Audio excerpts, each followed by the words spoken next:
Hello everyone, welcome to the coding Gyan channel. आज के इस लेक्चर में हम वेव प्रिंटिंग के बारे में बात करेंगे। तो चलिए आज का हमारा ये सेशन बिना देरी के शुरू करते हैं। इस 2D ग्रिड को या 2D एरे को इस वेव के फॉर्म में प्रिंट करना है। तो जब हम इसे प्रिंट करेंगे तो हमें आउटपुट इस ऑर्डर में मिलेगा।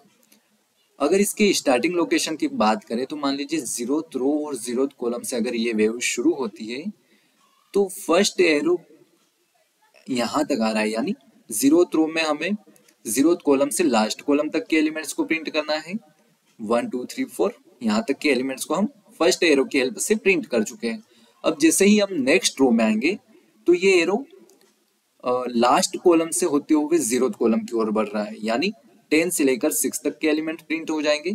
उसके बाद जब नेक्स्ट रो में फिर से आएंगे हम तो 0th कॉलम से लास्ट कॉलम की ओर एलिमेंट्स प्रिंट हो रहे हैं। तो इस पैटर्न को प्रिंट करने के लिए बड़ा ही सिंपल सा लॉजिक रहेगा। जब नंबर ऑफ रो 2 से डिविजिबल होगा उस केस में हम कॉलम वाले फॉर लूप को इंक्रीजिंग ऑर्डर में चलाएंगे, और जब नंबर ऑफ रो 2 से डिविजिबल नहीं होगा उस केस में हम कॉलम वाले फॉर लूप को रिवर्स ऑर्डर में चलाएंगे। फिर से जब नंबर ऑफ रो 2 से डिविजिबल होगा उस केस में कॉलम वाले फॉर लूप को इंक्रीजिंग ऑर्डर में चलाएंगे। तो चलिए इसे VS कोड पे सोल्व करते हैं। वेव पैटर्न को प्रिंट करने के लिए इंट डेटा टाइप का एक एरे क्रिएट किया है 5 रो और 5 कॉलम का। इसमें रोज तो इंक्रीजिंग ऑर्डर में ही चल रही थी, यानी 0 से लेकर लास्ट रो की ओर जा रहे थे हम।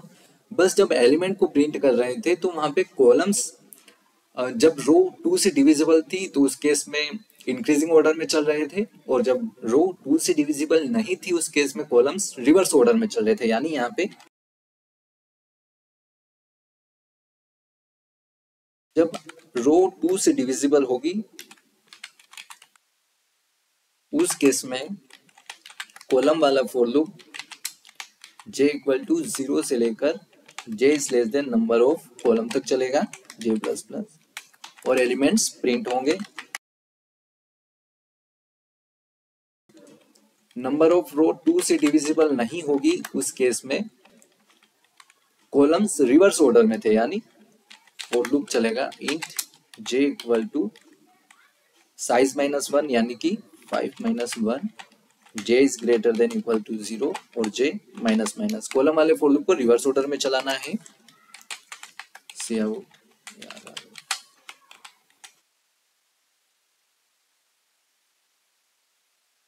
नेक्स्ट स्टेप के लिए यहाँ पे हम एक लाइन ब्रेक लगा सकते हैं, ऑप्शनल है। हमारा आउटपुट बिल्कुल वेव पैटर्न में प्रिंट हुआ है। अब हम बढ़ते हैं अपने नेक्स्ट क्वेश्चन की ओर।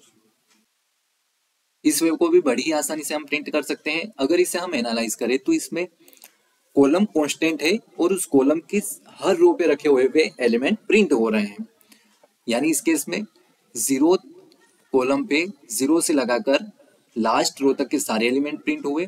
नेक्स्ट स्टेप में फर्स्ट कॉलम के एलिमेंट्स लास्ट रो से लेकर 0th रो तक प्रिंट हुए, और इसी टाइप से आगे के एलिमेंट भी प्रिंट हो रहे हैं, यानी जब नंबर ऑफ कॉलम 2 से डिविजिबल है उस केस में रोज इंक्रीजिंग फॉर्म में चलेगी, और जब नंबर ऑफ कॉलम 2 से डिविजिबल नहीं होगा उस केस में रो रिवर्स ऑर्डर में चलेगी। तो इसे भी बड़ी ही आसानी से हम प्रिंट कर सकते हैं। तो चलिए इसे VS कोड पे सोल्व करते हैं। 5 रो और 5 कॉलम का एक एरे ARR क्रिएट किया है। इसमें हमेशा इस वेव में हमेशा कॉलम्स के पर्सपेक्टिव से रोज पे रखे हुए एलिमेंट प्रिंट हो रहे थे, यानी यहाँ पे हम बाहर जो फॉर लूप लगाएंगे वो कॉलम्स को रिप्रेजेंट करेगा। इंट i इक्वल टू 0 से लेकर i is less than number of column i plus plus. Number of column के लिए हमने i रखा है, ठीक है। इसके बाद जब नंबर ऑफ कॉलम 2 से डिविजिबल था उस केस में रो वाला for loop int j equal to 0 से लेकर j is less than number of row तक चल रहा था, यानी इंक्रीजिंग फॉर्म में ही चल रहा था वो। आउट ARR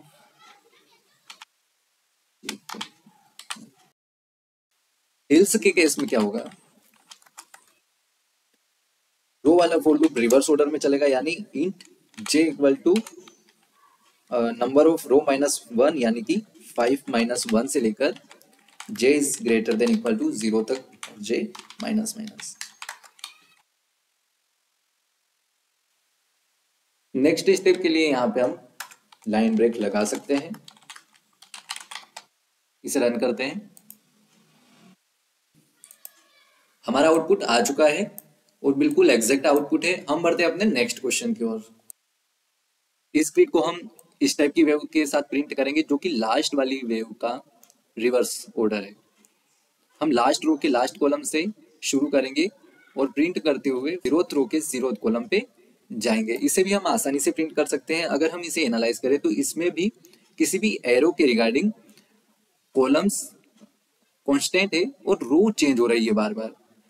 और जब कॉलम 2 से डिविजिबल होगा उस केस में रो रिवर्स ऑर्डर में चल रही है, और जब कॉलम 2 से डिविजिबल नहीं होगा उस केस में रो इंक्रीजिंग ऑर्डर में चल रही है। तो चलिए अब इसे VS कोड पे सोल्व करते हैं। इस वेव को प्रिंट करने के लिए कॉलम वाला फॉर लूप लास्ट से 0 की ओर आ रहा था, यानी for int i equal to number of column -1 से लेकर i is greater than equal 0 तक i माइनस माइनस। अब इसके अंदर क्या हो रहा था, जब भी इफ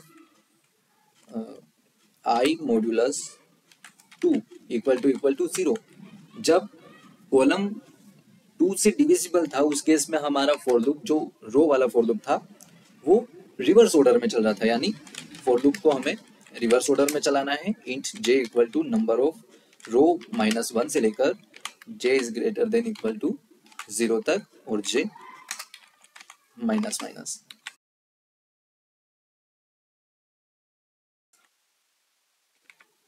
एल्स के केस में क्या होगा, फॉर लूप को फॉरवर्ड डायरेक्शन में चलाएंगे j इक्वल टू 0 से लेकर j इज लेस देन 5 तक j प्लस प्लस।